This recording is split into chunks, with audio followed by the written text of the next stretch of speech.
Hi guys, happy Valentine day. काय मग, तुम्हाला तुमच्या स्वप्नातला व्हॅलेंटाईन मिळाला का? मिळाला असेल तर तुम्ही खरंच खूप भाग्यवान आहात. त्याला किंवा तिला सांभाळा. फक्त टाइमपास म्हणून या गोष्टीकडे पाहू नका. प्रेम करण्याचा हक्क प्रत्येकाला आहे. फक्त ते प्रेम दोन्हीकडून असणं गरजेचं आहे. त्याच जोर जबरदस्ती नसावी. आणि खरंच जर दोघे एकमेकांच्या प्रेमात असतील तर त्या पुढची जबाबदारीची पण जाणीव एकमेकांना करून द्या.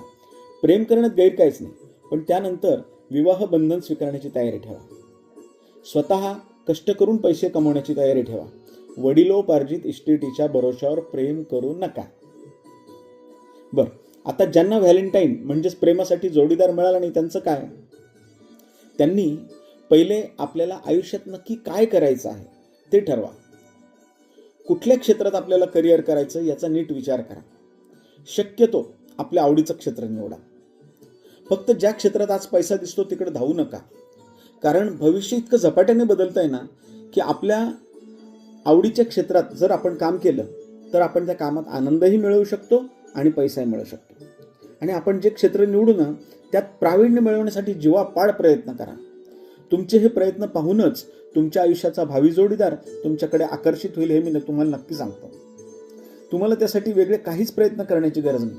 फक्त लक्षात ठेवा, आपल्या भावना योग्य वेळी व्यक्त करा आणि जबाबदारी घ्यायला शिका. प्रेम ही एक शक्ती आहे. त्याचा योग्य वयात योग्य वापर केला ना तर उज्ज्वल भविष्य घडवू शकतं. थँक्यू. व्हॅलेंटाईन डे साजरा करणे योग्य की अयोग्य या वादात मी पडत नाही. कारण ती युरोपियन देशांकडून आलेली एक मार्केटिंग स्ट्रॅटेजी आहे. आपल्याकडे जसं नवरात्रात 9 दिवस 9 रंगांच्या साड्या नेसतात ना तसंच काहीसं. ज्याला आवडतं त्यांनी करावं, ज्याला नसेल त्यांनी सोडून द्यावं.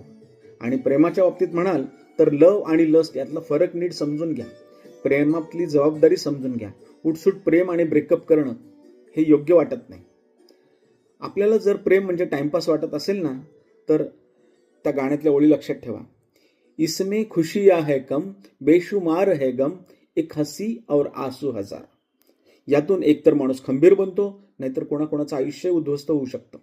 त्यामुळे प्रेम नक्की करा, पण त्यात वाहून जाऊ नका. सजग राहा. आणि सगळ्यात महत्त्वाचं म्हणजे तुम्ही कोणावर तरी प्रेम केलं म्हणजे त्यांनी तुमच्यावर प्रेम केलंच पाहिजे हा अट्टहास करू नका. बघा,